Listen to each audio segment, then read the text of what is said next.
and welcome to Cinematography. I'm Don Perignon, saving you from getting ripped off. You know, sometimes it's very hard to find ways to introduce this show.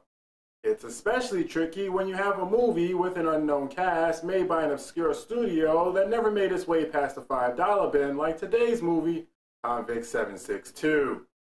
Hell, I even tried to look at IMDb for reference how to best introduce this one. However, the description was too long and it gave too much away, so I said, fuck it.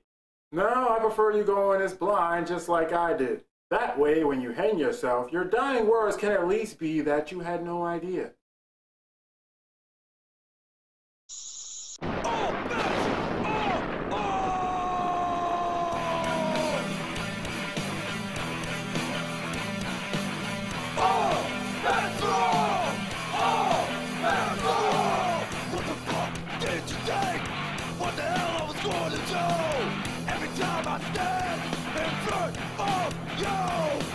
So you don't have disrespect.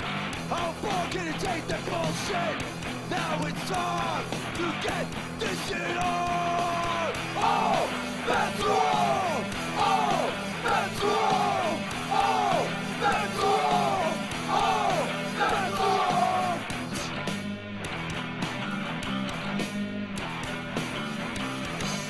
All bets are off. All bets are off. Bang! Cause it's murder by numbers. 1, 2, 3. It's as easy to learn as your ABC. So the movie starts out with an all-female crew on a starship about to make their run home. The captain, named Nile, asks one of her crew if the ship's computer finished its star navigational coordinates. Estimated time of completion, 4 minutes. Reno, I don't want to have to ask again.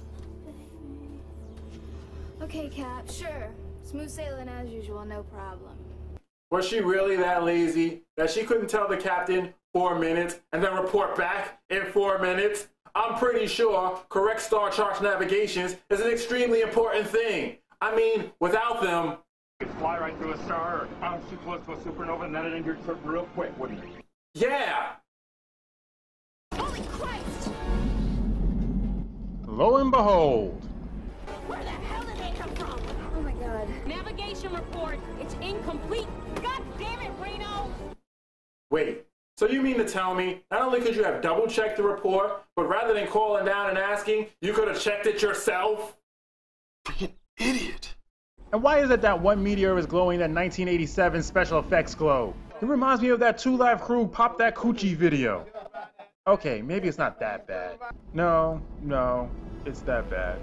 Just less grainy. After flying through the glowing rock of doom, they make it through the meteor shower safely, but due to some damage taken to their fuel cells, they had to jettison some of them, leaving them with not enough fuel to make it home, so they had to find a place to refuel. Unfortunately, the closest place they can reach is a prison planet called Cesaron 4. And this is the part I don't get. It's not like they're on a planet where they're bound by the rules of gravity. They're in space. All they have to do is point their ship to the nearest space station, use their hyperspeed for as long as they can, saving enough fuel for the ship to run its life support systems as they float the rest of the way there. It's certainly a much better plan than going to a fucking prison planet. Think about it.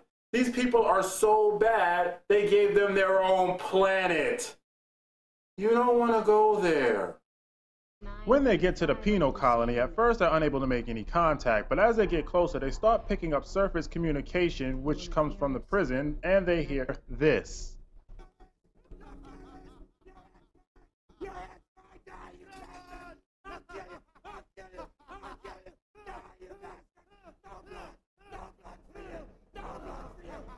Sounds like Christmas at my Uncle Charlie's house. And yet, much like these women, I too don't bother turning around and heading in the opposite direction. When they reach the surface of the planet, they find 2 guards fighting each other, so they do a flyby to stop them. Okay. You hear a radio transmission of some crazy people screaming about murder, blood, death, and find 2 guards fighting each other, and you still don't leave? You're always this stupid? Did you take lessons? They pick up one of the guys named Vigo. who claims he was a prison guard and the one that he was fighting was prisoner 762. According to Vigo, there was an uprising in which everyone was killed by 762. Nobody except me and that bastard out there. What? There was an uprising. And it was bad. So you're trying to tell me that one guy killed 185 of the worst criminals you can possibly imagine and 15 guards? So I guess you could say they were murdered by numbers? Because it's murder by numbers.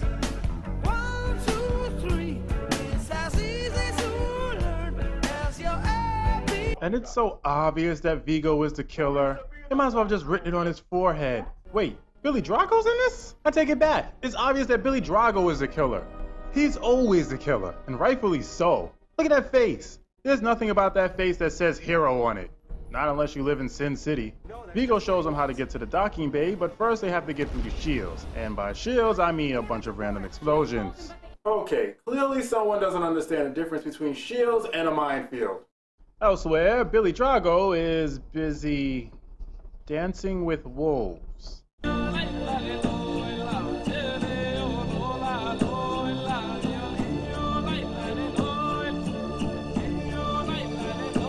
When they get to the refueling station, they discover that they have to do it manually, which Vigo volunteers to do. While he's out there, not only do they find a prison uniform inside his guard uniform, but he has disappeared. With 9 hours until they completely refuel, what better way to pass the time than a poorly written monologue? I don't know about you ladies, but I want to get off this planet. And in order for me to get home, I need you to work as a crew. And I don't need attitude, and I don't need fights. I don't need screw-ups. But you sure as hell need an acting coach. Of course, with Reno over there, Niall seems like a regular Grace Kelly. Your duty is to this ship and to this crew. You're gonna risk our lives for a bunch of inmates? That sucks, Niall. One of the crew members is attracted to Vigo, which will undoubtedly lead to her death later on. While waiting for their ship to refuel, they hear a distress signal from inside the prison and sounds of people being tortured. Niall decides it's up to them to go rescue whoever's still inside. It could be a trap. It could be anything. Yeah, it could be a trap. It could be anything. I'm starting to get the feeling that the writer of the script wasn't exactly a wordsmith.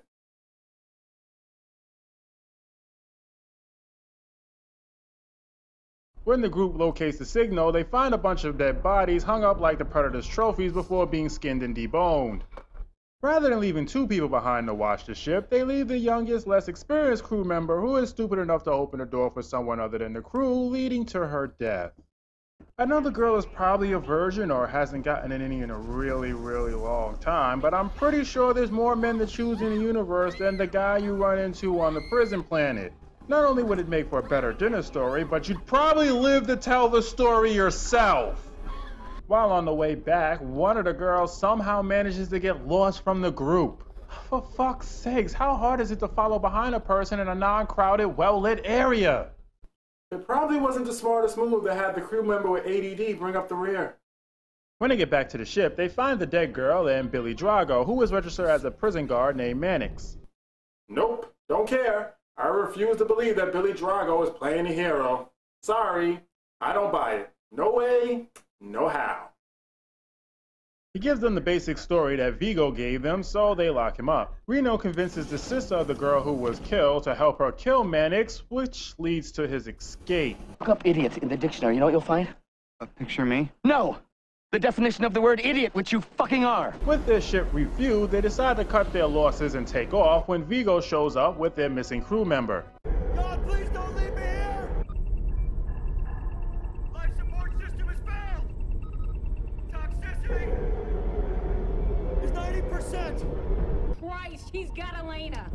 Shields are up, you'll never make it! Not knowing if the shield is actually up or not, they re-land to pick up Vigo, but Reno locks him out of the ship in an attempt to kill him. Can someone please explain to me why she's still walking around unsupervised? You're too late. I better not be, or I'll see you tried for murder when we get home. You know, If we get home. I'm pretty sure Niall is the dumbest captain in history.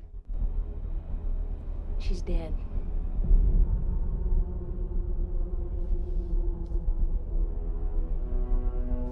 He's still breathing. Take him to sick bay.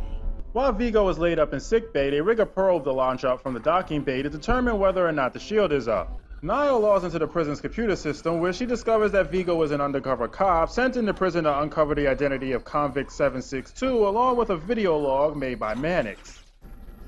762 is not a human being, 762. It's death itself. It's a disease. So is this some type of virus, or is he just using the word virus metaphorically? If it is a disease, that would explain why there's only 2 people left, even if it is a shitty cop-out to the story. Because they have to turn off the shield that they verified is in fact on from the main computer in the prison, they give Vigo an inoculation and have him lead the way to it. Boy, they must have some really good drugs in this universe that not only cure you instantly from any illness, but brings you immediately out of a coma. This universe must run on Final Fantasy rules.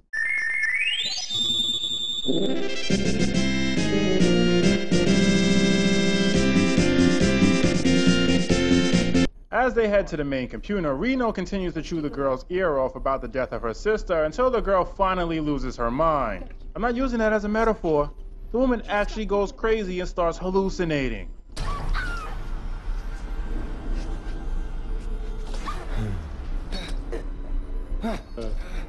I mean, I get that's her sister, but you'd think she'd be able to hold it together better than this. You'd think the company they work for would give some type of psychiatric test to see if the people they were hiring would be able to deal with this kind of traumatic event in a crisis. Then again, this is the same organization that doesn't have any type of set communication time to receive progress reports and sent a group of women out into deep space to salvage junk. Yeah. They tell her to go back to the ship, and being the shitty movie that this is, she gets killed before she makes it back. When they reach their destination, Mannix is sitting there waiting with a trap all set for them. Considering he was waiting there for a while, I can't help but wonder what he was doing to entertain himself. Tic-tac-toe. I win! I win! I win!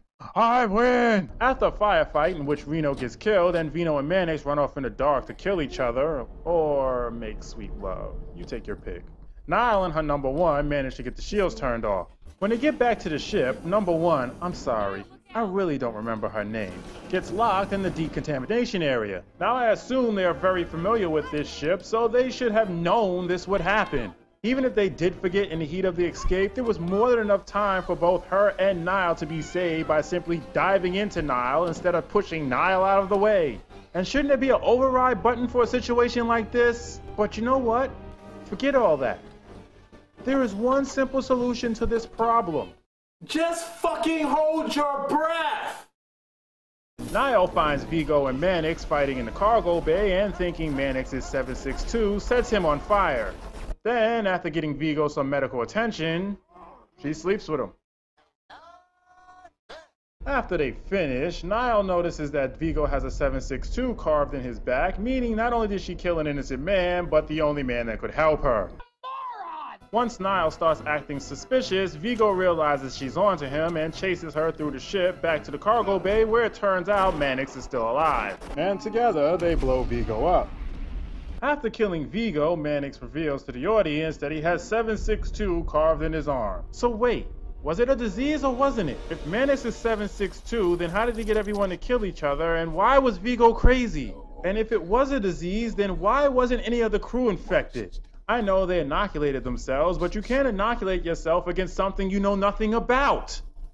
Man, I'm so confused.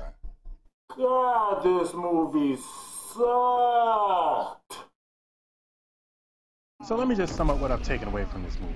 Billy Drago is awesome. These women are stupid. I wasted my money. I can see if this movie had an audience interpret it themselves ending, but no. This movie clearly had an ending. I don't know what the fuck it was, but it had an ending. It's bad enough when everything else in your movie is god-awful, but when you have an ending that is so convoluted, the audience don't know what the fuck just happened, you have utterly failed as a storyteller, and really need to reevaluate your career choice. I'm Dom Perignon and blah blah blah blah.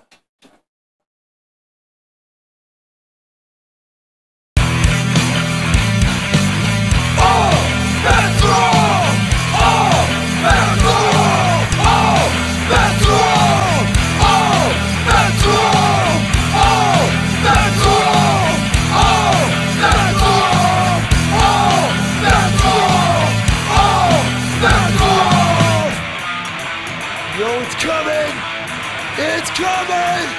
Here's one! Back to the face!